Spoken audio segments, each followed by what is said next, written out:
Commission, pinapayagan ang pagliban sa trabaho sa gobyerno kung makaranas ng heat-related illnesses o injuries.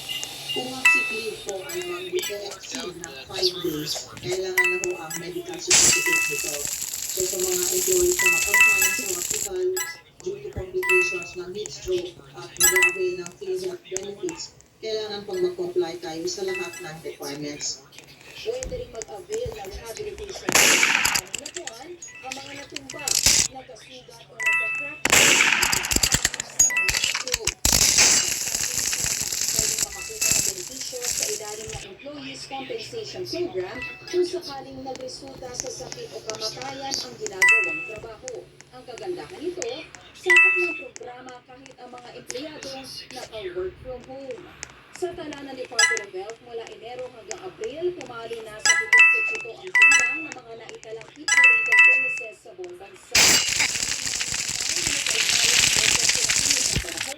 Habang bine-verifika naman ang pagkamatay ng isa pa.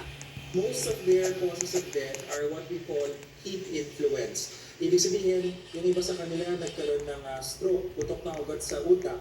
Hindi yung heat stroke, yung iba sa kanila nag-atake sa puso. Dahil sa init ng panahon ay yung mga kayari, yung alta pressure ay lumalala. Payo ng DOH, makakabuti ring alamin kung mayroong health condition na maaaring mapalala pa ng matinding init ng panahon. Joyce Balancio, ABS-CBN News. Pinagdiriwang po ngayon ang ika-31 taon ng World Press Freedom Day. Sana po naman ng napakaraming hamon sa profesyon ng pamamahayan. Bumaba pa ang rango ng Pilipinas sa pinakabagong World Press Freedom Index. Kalistahan ng mga pamsa na inuturing na malaya ang pamamahayan. Nagpapatulong Sherian Torres. Sentro ng diskusyon sa isang communication class ang usapin sa karapatan sa pamamahayan na trumempo pa sa 31st World Press Freedom Day. Kasama rin itinuturo sa mga estudyante ang pagkilapis sa mga maling impormasyon, lalo't mayorya sa mga kabataan ngayon, lubong sa paggamit ng social media. Tubig fake ang mga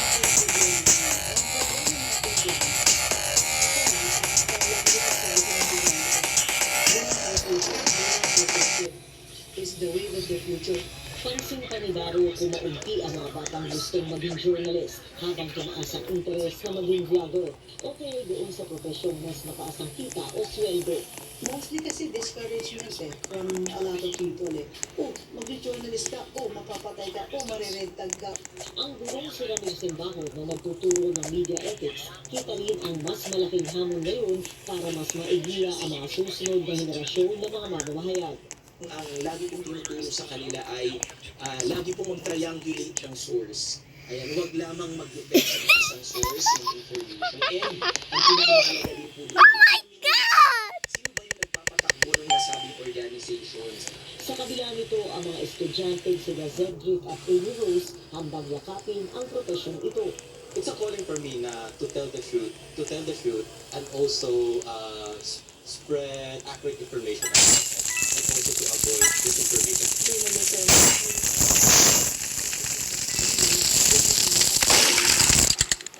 When she will be making a information at misinformation ang hinahanap ng mga mamamayan. Si Darcy de Galicia na dating nagraradyo sa Quezon Province, sinampahan ng isang lokal na opisyal ng 941 counts ng libel noong 2022 dahil sa mga pagbabatikos niya sa mga kalakad sa kanilang probinsya. Nag-dismiss na ang mga kaso laban kay de Galicia at mga kasama niya. Sabi nga ng ating mga colleagues and fellow journalists, pang Guinness World Record ito kasi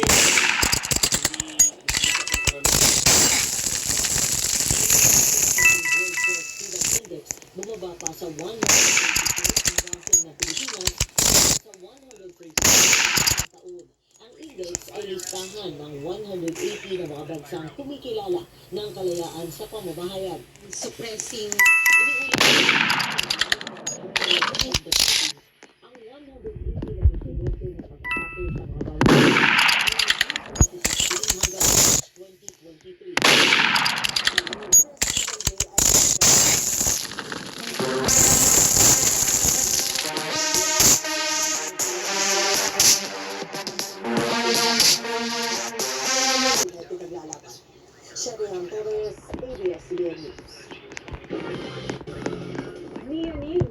Agad with 5.8 na lindol ang dagat na sakop ng Bulag, Leyte. Ayon sa PHOLS, naitala ang pagdinig alas 6:16 ngayong Biyernes ng gabi sa layong 36 kilometers ilagam silangan ng bayan ng Abuyog. May lalim itong 8 kilometro at tectonic ang pinagmulan. Naramdaman ang instrumental intensity 6 sa mga bayan ng Bulag at Abuyog at intensity 5 naman sa mga munisipalidad ng Makaklag at Burauen, Leyte.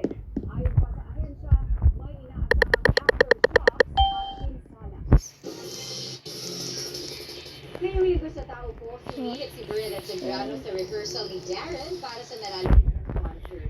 Ano kaya ang natutunan ni Ate B mula sa Asia's Pop Heart Rock?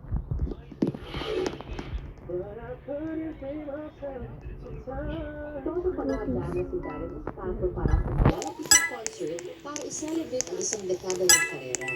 Sa singing, dancing, at kamakailan lang, acting. How you imagine your career? Talagang nag-group yourself. Pero, you know, my biggest dream at that time was just to be able to perform po sa national TV. Isa pang dream ang gusto niyang matupad sa kanyang concert. Yun ay ang makasama ang coach na gumabay sa kanya noong nagsisimula pa lamang siya. Eto na po. Baka, Sana! kailangan nilang At bago kami maghiwalay, may pabaong lesson sa Asia's Pop Heart Rock sa akin. So I'm gonna teach some vocal warm-up. Kung mga ginagawa ko, pwede rin for broadcaster. Actually, they say hosts and, you know, journalists, broadcasters, they should also have vocal warm-ups. Yan. Panoorin ang naging karera ni Darren sa nagdaang isang dekada sa tao ko. Ngayong linggo, 6:50 ng gabi sa A to Z, Kapamilya.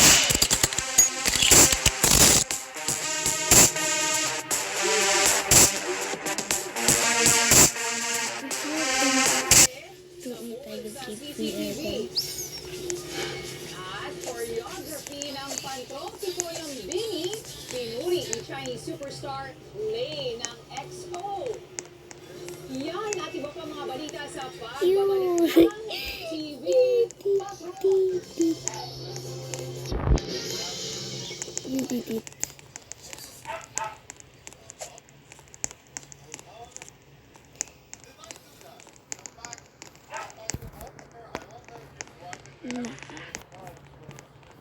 Porkit pinatuloy ka niya, pwede ka nang mastabil ang asawa. Kasi isa lang ang asawa. Ako yun. Magandang araw. Kasama sa mga Antayin mo ako. Naliligo lang ako. Dito ka rin ba nakatira? Kasama niya na Bubbles. Ano nga? Yo.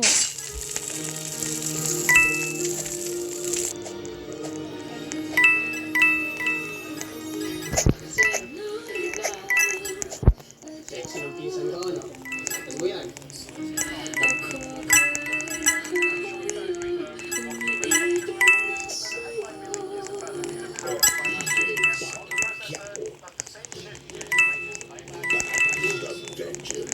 Isang tripod lang ang kailangan para makapag sa practice.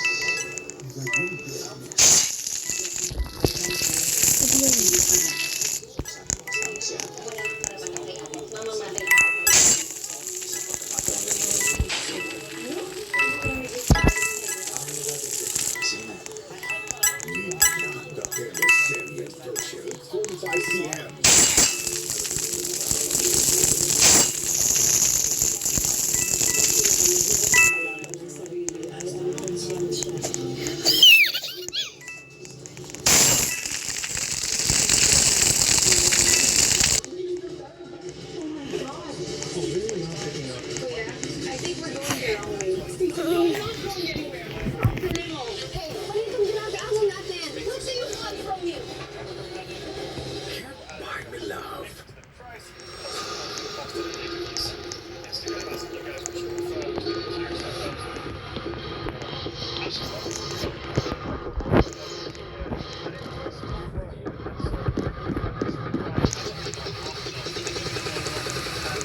Oh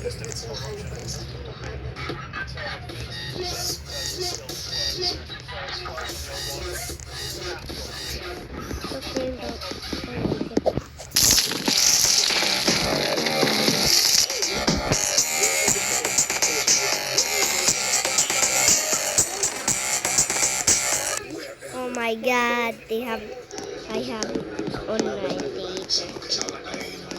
Sa akin si Abby. Always on ang show. Always on ang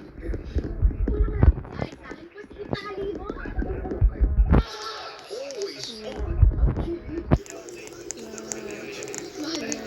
Watch your favorite ABS-CBN primetime shows live or on demand for free sa ABS-CBN Entertainment Channel on YouTube.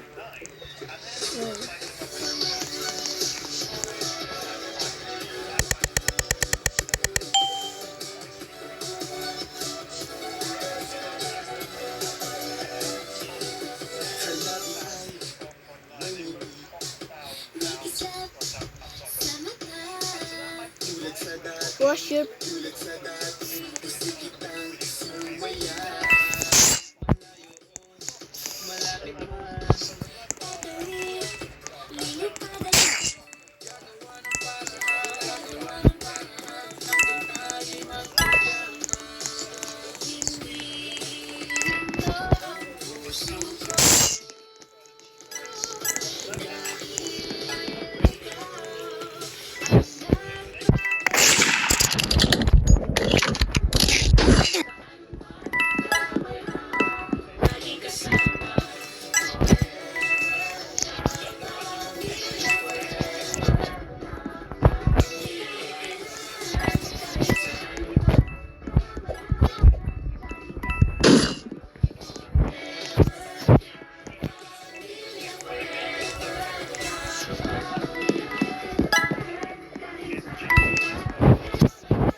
CCTV ang pamamaril sa isang pulis sa presidente ng parang Maguindanao del Norte nitong Webes.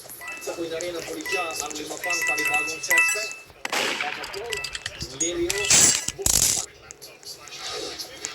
Namamalengke lang si Police Captain Roland Moralde sa bayan ng parang Maguindanao del Norte. Pasado alas 11 Webes ng umaga nang maispatan ng isang lalaki na may supit na baril. Kahit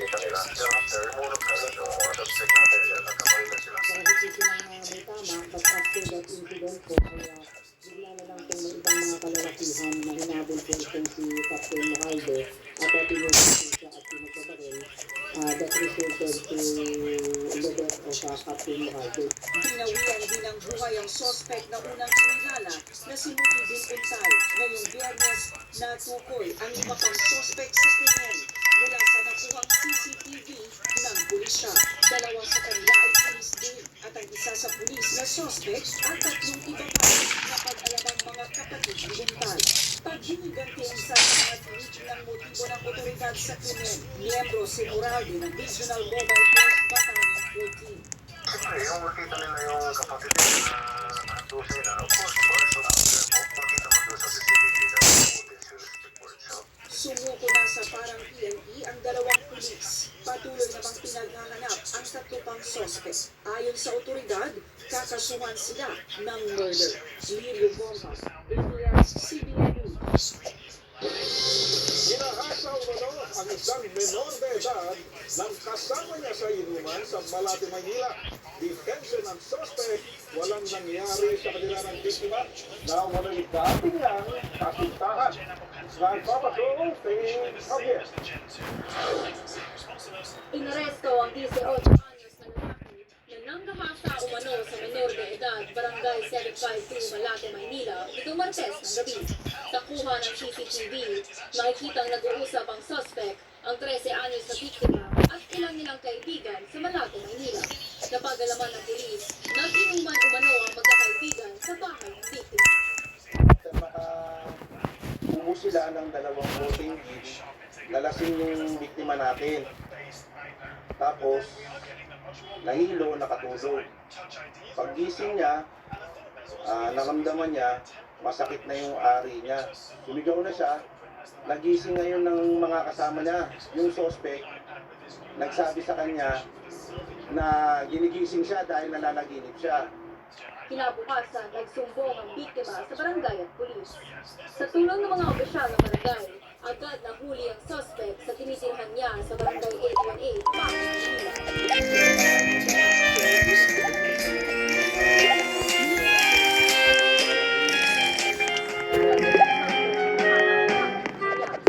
Sinabi rin niya na dati umalis sa biktima.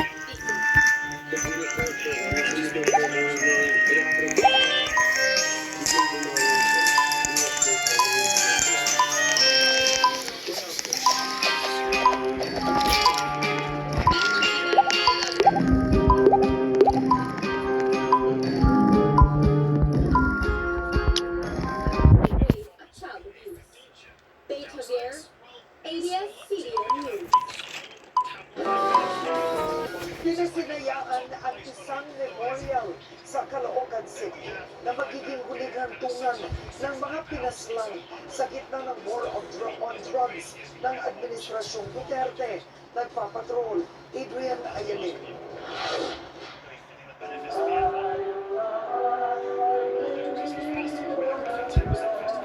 Isang misa ang ialay sa Laloma Catholic Cemetery para sa mga namatay sa gitna ng mga operasyon kontra droga sa administrasyon ni dating Pangulong Rodrigo Duterte.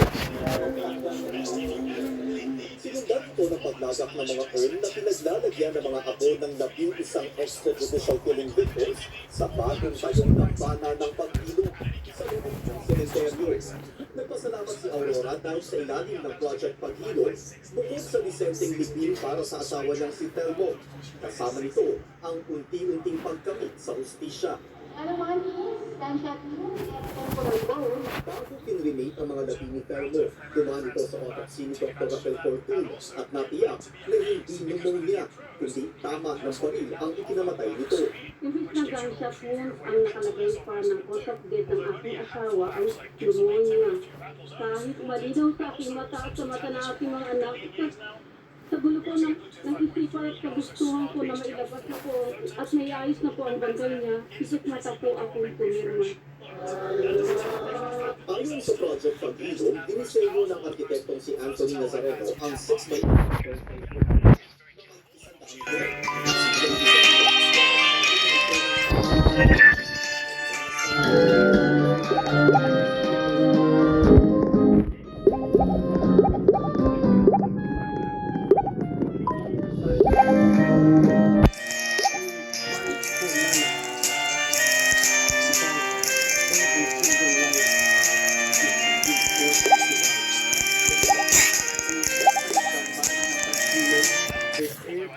a reminder that evil exists. But let me move forward and add more to that. Because evil will never exist in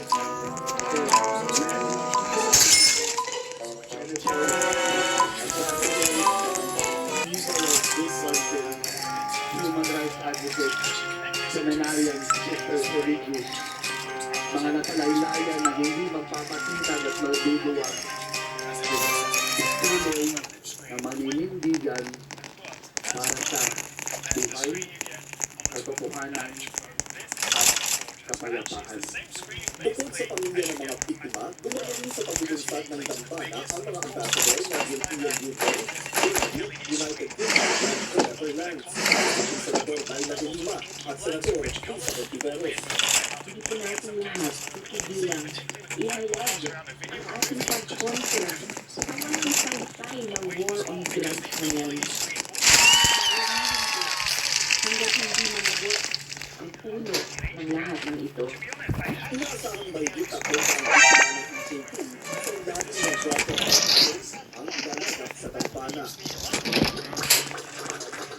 Magkakaroon din ng regular na misa nito sa dambana ng Pagdilo para ipanalangin ng mga biktima ng EJP, hindi lamang para sa kanilang mga kaluluwa, kundi para sa pagkamit ng hustisyang inaasam-asam na kanilang mga naiwang pamilya.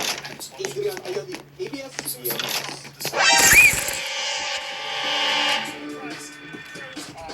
Pinahangan ng Nations Brothers extra member na si Lay sa Chinese reality talent show na Show It All.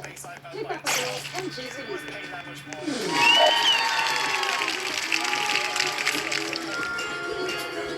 Round winner para sa K-pop boy group na Phoenix na naibitahan sa Chinese reality talent show na Show It All. Isa sa hinataw ng grupo ang kanilang hit song na Pantropiko.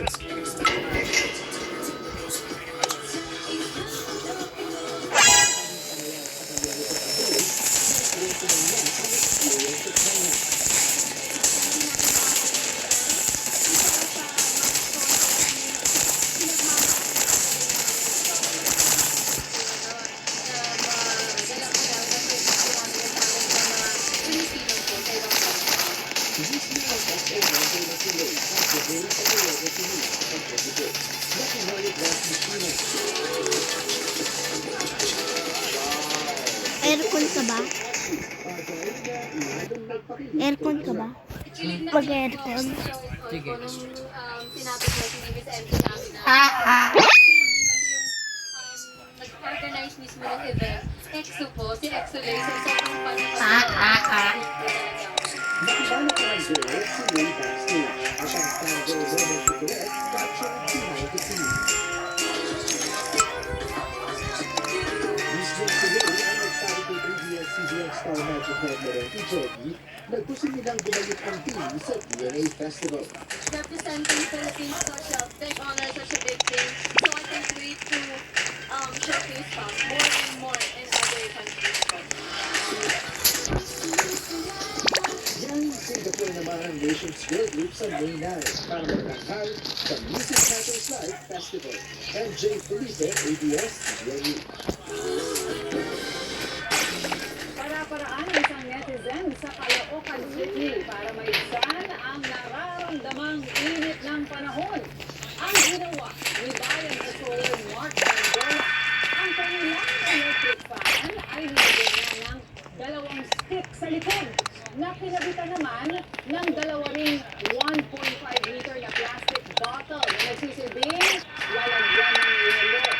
Sa bibig ng mga bote, may nakakapagod na hose na galing sa lumang washing machine na naging daluyan naman ng tunay na yelo patungo sa nakasakot na galon sa paanan ng ventilador. Laman na. Medyo malamig na hangin na ngayon ang bumili. Para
Dati ito, Titanic.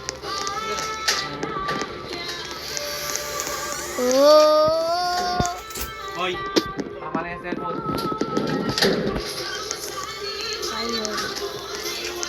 Sino saan magbukas ng aircon? Ha?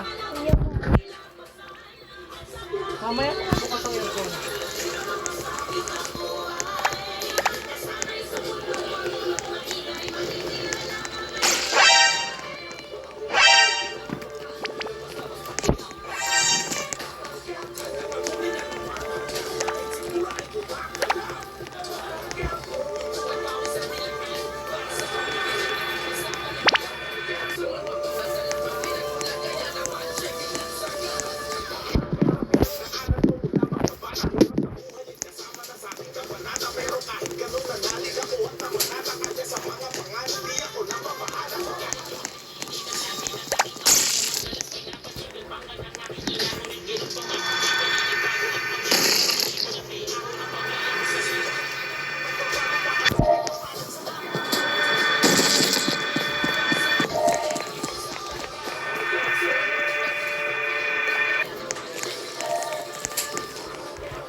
Sana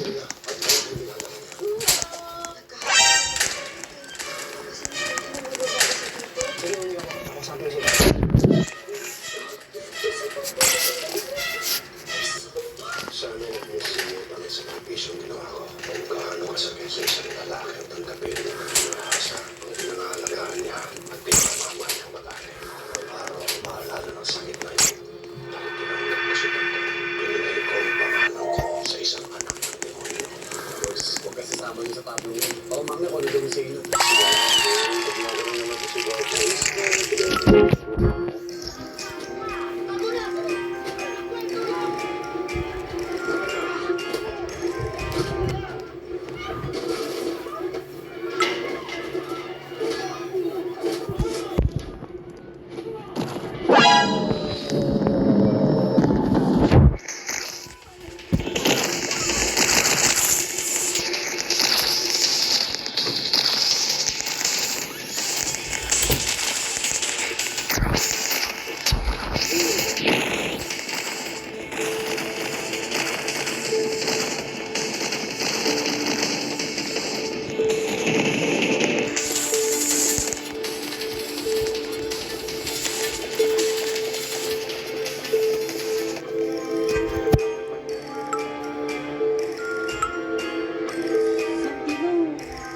Diyan na matitira yung babae ng tao.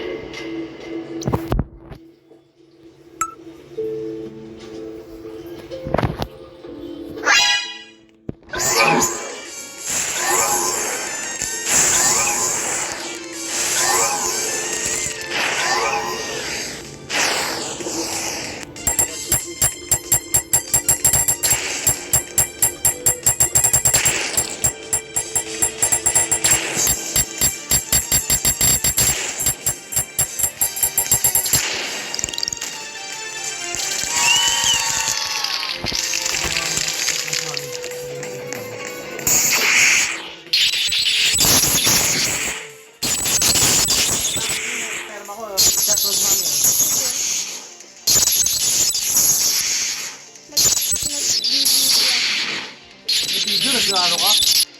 Sobra, bakit sinungaling mo, no? Hindi.